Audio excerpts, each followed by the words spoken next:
Assalamualaikum warahmatullahi wabarakatuh. Salam sejahtera untuk kita semua.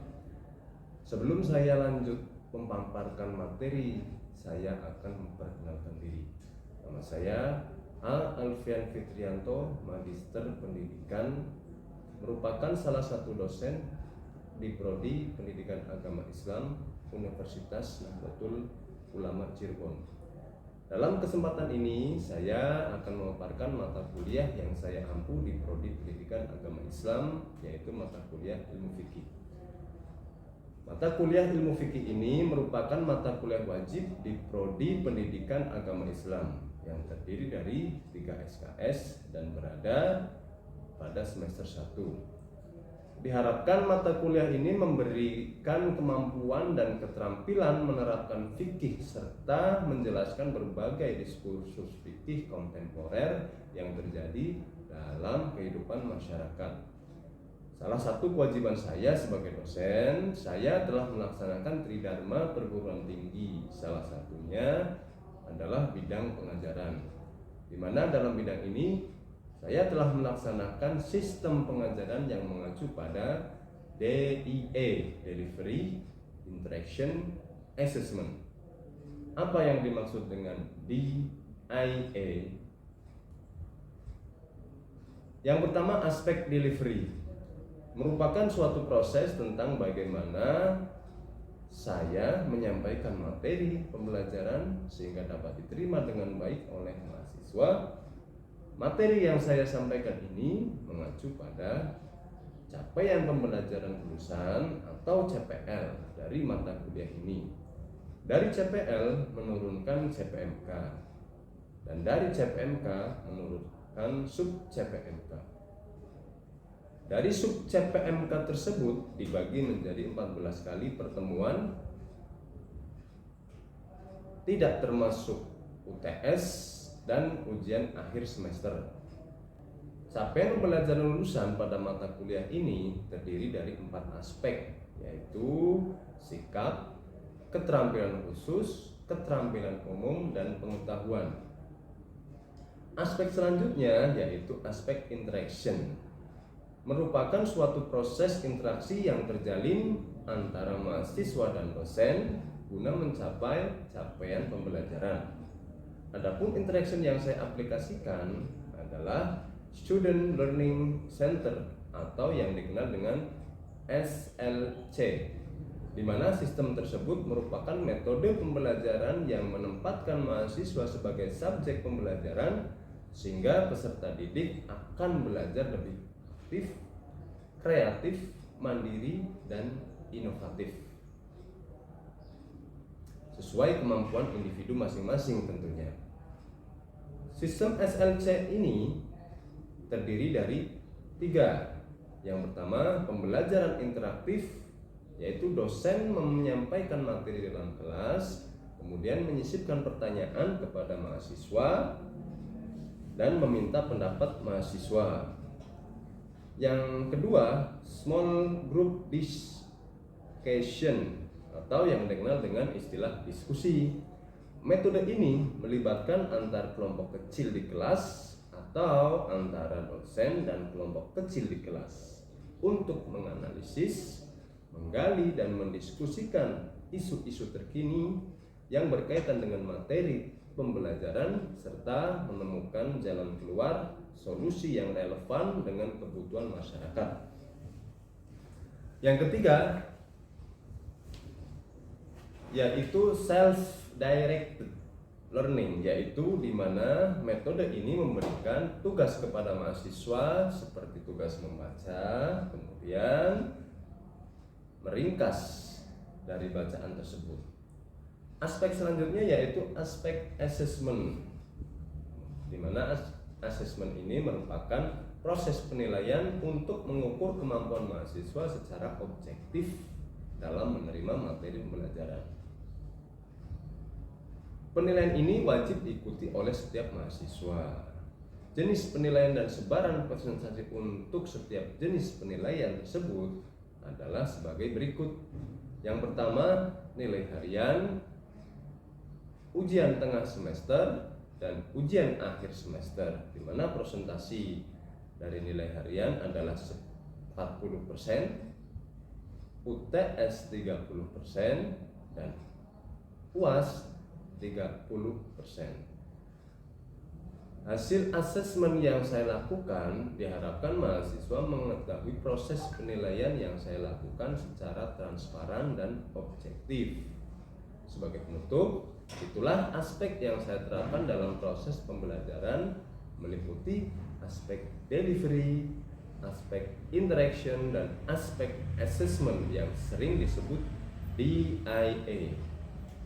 Selanjutnya, saya akan menampilkan proses pembelajaran yang dilakukan di kelas dengan micro teaching secara luring.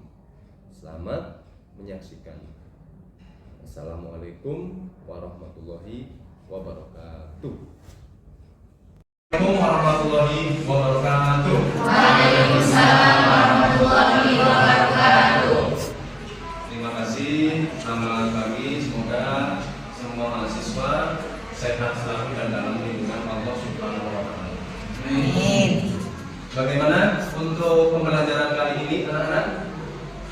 Kita hari ini ke bab selanjutnya, yaitu tentang zakat. Ya. Tapi pertemuan kemarin itu kita membahas tentang apa? Ada yang masih ingat?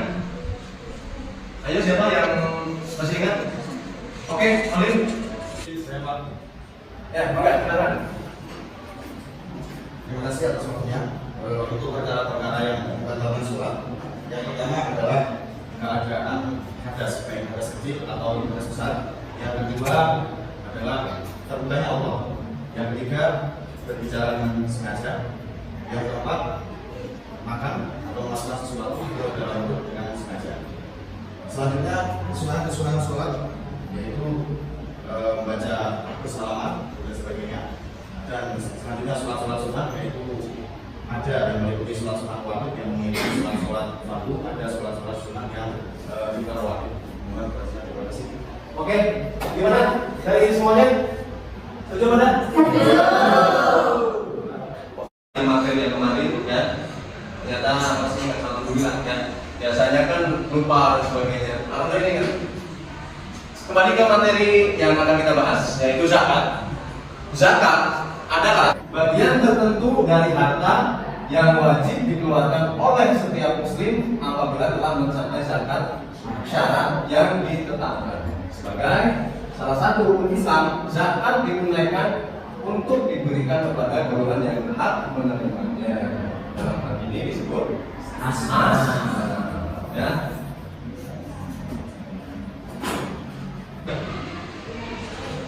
Selanjutnya, dasar hukum zakat.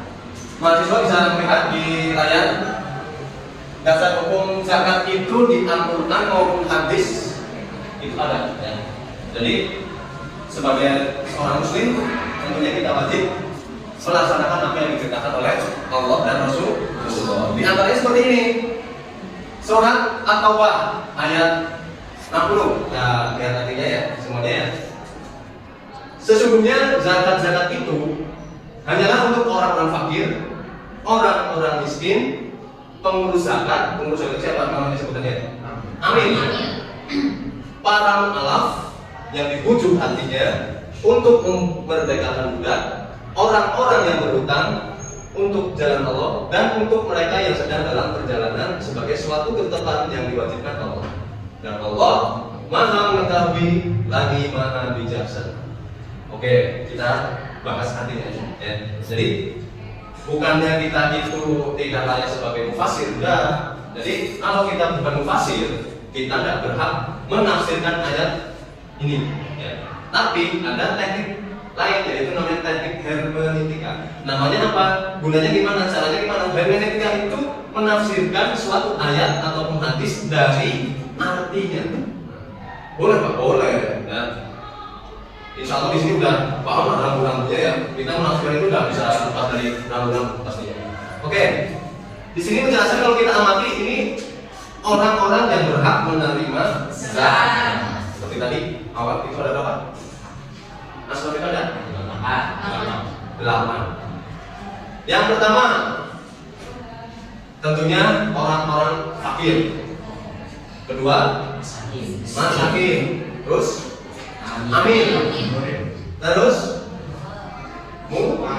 mu'alaf. Nah ini yang keempat ini mu'alaf itu ada nama punya enggak?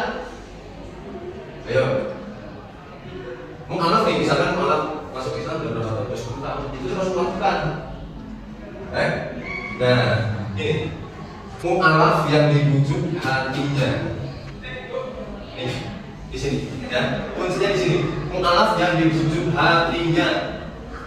Artinya apa? Dikasih zakat itu sebagai hadiah, sebagai apa ya? Supaya mu'alaf tersebut merasa umat muslim ternyata perhatian. Walaupun mu'alaf itu orang makhluk, ya. Tidak ada kriteria kalau kalian nggak usah ada. Yang ada kriterianya itu mu'alafnya sudah berapa tahun. Ya. Nanti untuk bab mu'alaf dicari lagi, ya. Kita punya HP ya. Kita manfaatkan teknologi yang ada. Mu'alaf yang berhak menerima zakat itu oke? Selanjutnya itu untuk mereka yang sedang dalam perjalanan. Ini kalau kata lainnya apa? Musafir. Dikatakan musafir itu menempuh berapa jarak? 80? 80 apa 84? Yang benar mana? Gak ada yang salah. Ya, karena itu merupakan suatu pendapat. Kita mau mengikuti siapa Pak? Yang 80 boleh, yang 84 boleh. Tapi kalau kasusnya saya kan dengan juga Cirebon. Itu menempuh jarak kurang lebih 80 sampai 90. Saya terus musafir bukan? Musafir, benar tak? Gak mau diganti jawabannya? Tidak. Padahal saya itu dari Tegal ke Cirebon itu dalam rangka kerja. Terus rutin setiap minggu, setiap hari termasuk musafir. Nah, bingung kan? Nah itu gunanya kita belajar itu supaya kita tidak bingung. Artinya kalau orang bingung itu bagus, ya. Ada kemauan untuk belajar supaya tidak bingung. Makanya senanglah kalau anda itu masih merasa bingung. Jadi masih pengen belajar. Dan kembali lagi, yang disebut musafir itu perjalanan jauh menempuh jarak kurang lebih 80 sampai 90 km. Dalam hal apa? Tentunya fi sabilillah, bukan dalam hal kemaksiatan.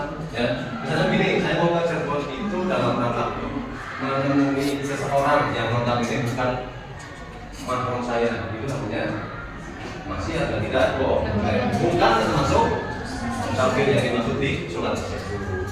Ya. Jadi orang musafir itu kita juga lihat kriterianya. Pak, kalau misalkan ada musafir, terus kita tahu nominalnya nggak tahu orang itu perjalanannya udah berapa kilo, terus gimana mau kemana, kita enggak. Sedangkan dia itu lagi mengalami kesusahan, kita wajib menerima zakat dan menerima zakat. Menerima zakat enggak? Boleh. Ya, kita masuknya bukan di musafir yang nanti, ya, tapi masuknya ke orang-orang fakir atau miskin. Intinya begini sih, zakat itu supaya kita belajar untuk berbagi kebahagiaan dengan orang lain. Ya. Materi selanjutnya adalah manfaat disyariatkannya zakat. Nah, jadi zakat itu pasti ada manfaatnya. Kalau zakat itu masuk apa ya, ibadah sosial lah kalau saya bilang. Ya. Di antaranya bisa membantu sama, bisa membantu, bahkan bukan sesama muslim, bisa membantu tetangga kita, ya. Boleh nggak kalau kita memberi, bukan memberikan zakat ya, memberi kepada selain muslim, boleh nggak? Boleh nggak? Boleh dong, ya. Karena mereka itu juga sama-sama makhluknya Allah. Oke, yang pertama, yang jelas masuk ke dalam surga. Sebagaimana janji Allah dalam firman-Nya surat An-Nisa 162. Itu dijelaskan ya. Yang kedua, diampuni kesalahan-kesalahannya. Jadi kalau sampai mau diampuni kesalahannya, berarti ada kesalahan. Yang ketiga, mendapatkan petunjuk dan hidayah dalam segala urusan. Nah, ini kadang-kadang kita itu mentok atau pusing dengan suatu masalah. Zakat ini sama-sama, ya. Misalnya begini, orang yang mengeluarkan sesuatu itu pasti rasa nol, benar tak? Benar tak? Pokoknya kalian kalau mengeluarkan sesuatu itu rasanya plong enak. Contoh sederhana aja, maaf ya, ini enggak. Kalau kalian habis pipis, setelah pipis itu biasanya ada nggak? Zakat juga seperti itu. Ya. Zakat itu salah satu tujuannya itu membersihkan harta kita. Ya. Dalam harta kita itu pasti ada yang nggak bersih lah. Ya. Atau contoh misalkan dulu ngajarnya itu jam 8, ternyata mau sampai jam 9. Nah itu kan nggak beres. Nah maksudnya dengan cara membayar zakat. Yang selanjutnya mendapatkan balasan pahala yang terbaik dari zakat yang dilaksanakan dan dilipat gandakan. Dilipat gandakan apanya? Pahalanya, balasannya sesuai dengan Quran surat An-Nur ayat 37 sampai 38. Selanjutnya seperti yang saya bilang dari awal, hukum dasar hukum zakat itu bukan cuma dari Al-Quran saja, tapi dari hadis juga, ya. Termasuk ini manfaat disyariatkannya zakat kata Rasulullah itu, nakosot sodakotun min mal. Harta yang dimiliki menjadi barokah, berkembang semakin baik dan banyak. Itulah manfaat disyariatkannya zakat. Selanjutnya macam-macam zakat. Sebenarnya zakat itu ada dua, cuma ada dua. Ya, zakat fitrah sama zakat. Yang zakat mal ini rombongan lagi. Nah, zakat mal itu ada 9. Zakat fitrah itu ada 1. Ketika apa? Selesai bulan Ramadan. Misalkan begini, sebelum malam terakhir bulan Ramadan kan akhir batasnya itu maghrib ya. Setelah maghrib sana udah bukan Ramadan lagi, tapi masuk Syawal, ya kan? Sebelum 1 Syawal, malam Syawal kita zakat fitrah, boleh apa enggak? Boleh apa enggak? Boleh. Pokoknya dimulai dari bulan Ramadan sampai kalau setelah 1 Syawal, boleh enggak? Tidak boleh, itu bukan termasuk zakat fitrah. Ya, tapi maksudnya itu sedekah saja. Dan kalau habis subuh kita sholat kan itu bukan termasuk zakat, tapi sedekah. Ya. Zakat mal adalah zakat yang digunakan atas segala jenis harta yang secara zat maupun substansi perolehannya tidak bertentangan dengan ketentuan alam. Nah ini berarti itu ada nisabnya, emas, perak, berharga lain, barang berharga lainnya itu ada nisabnya itu ada apa maksudnya? Ada skalanya, ada batasannya. Misalnya begini, kalau emas itu berapa gram?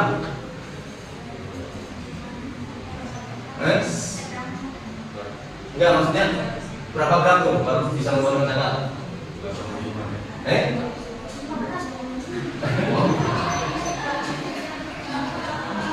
Kita itu punya emas minimal itu 80 gram. Itu bisa mengeluarkan harus disakati. Tapi kalau masih 2 gram, 3 gram, 9 itu juga bentuknya simpanan. Ya, bukan maksudnya apa ya? Bukan simpanan. Nah, jadi emas, perak dan barang berharga lainnya itu juga ada zakatnya kalau sudah memenuhi ini. Begitu juga dengan zakat mal yang lain, ya. Ada aset perdagangan, hewan ternak, pertanian, olahan tanaman dan hewan. Semuanya ada.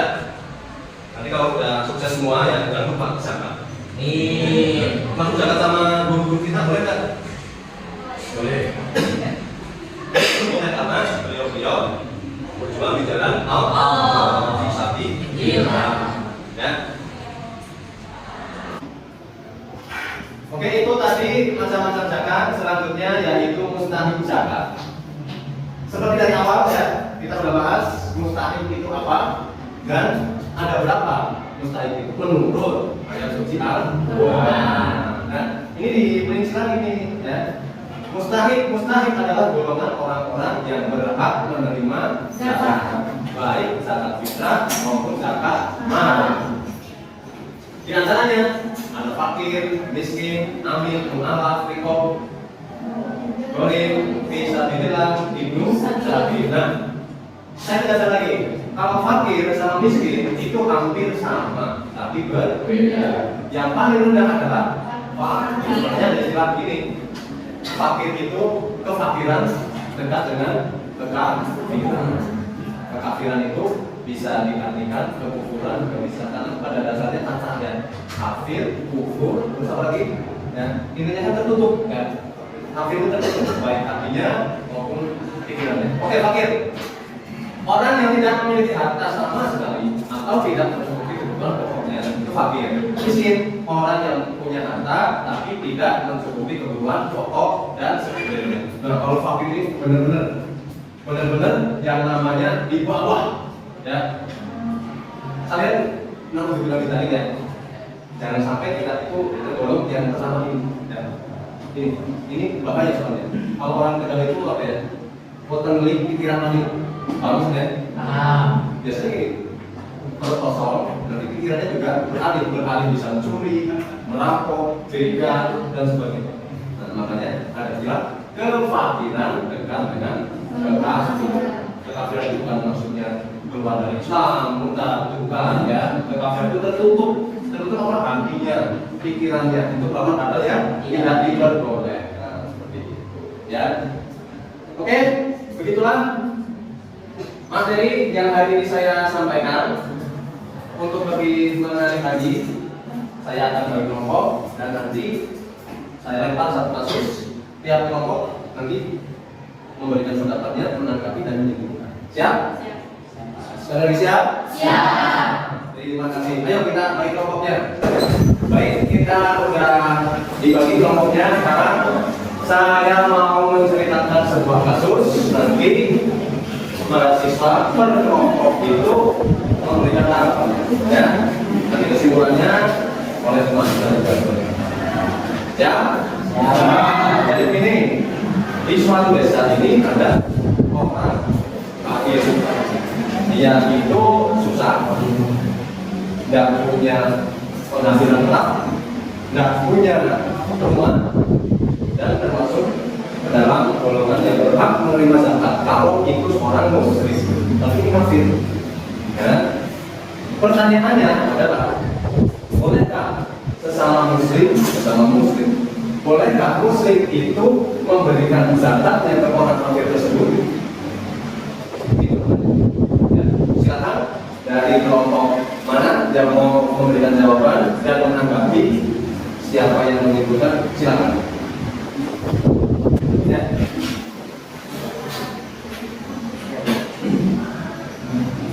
Ya, mereka karena ini berbeda karena tadi kita boleh mengasih dengan mengatasnamakan kemanusiaan. Oke, itu jawaban dari kelompok 2 ya. Sekarang siapa yang mau menanggapi pernyataan dari kelompok 2? Silakan. Sifat menanggapi. Ya. Terima kasih atas waktunya.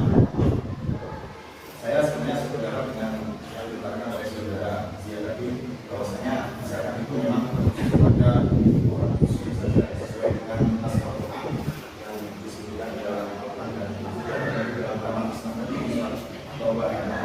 Dan kalau saudara maksudnya kepada orang muslim, karena bagaimanapun orang muslim itu kita sebagai orang muslim tetap harus menyambut umat yang berdasarkan atas dasar kebenaran dan atas dasar kemanusiaan. Terima kasih. Oke, bagus sekali tanggapannya dan jawabannya. Tepuk tangan, Pak. Terima kasih semuanya. Semoga kita bisa bertemu lagi, bertatap muka lagi di minggu depan pertemuannya selanjutnya. Ke depan yang akan dibahas adalah bab mengenai sholat asar. Mengenai apa?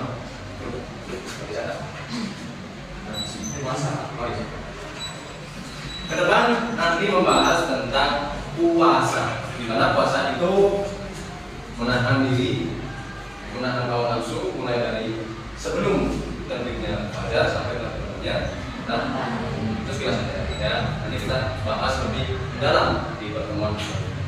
Oke, sekian saja kuliah pada hari ini. Saya akhiri. Wassalamualaikum warahmatullahi wabarakatuh.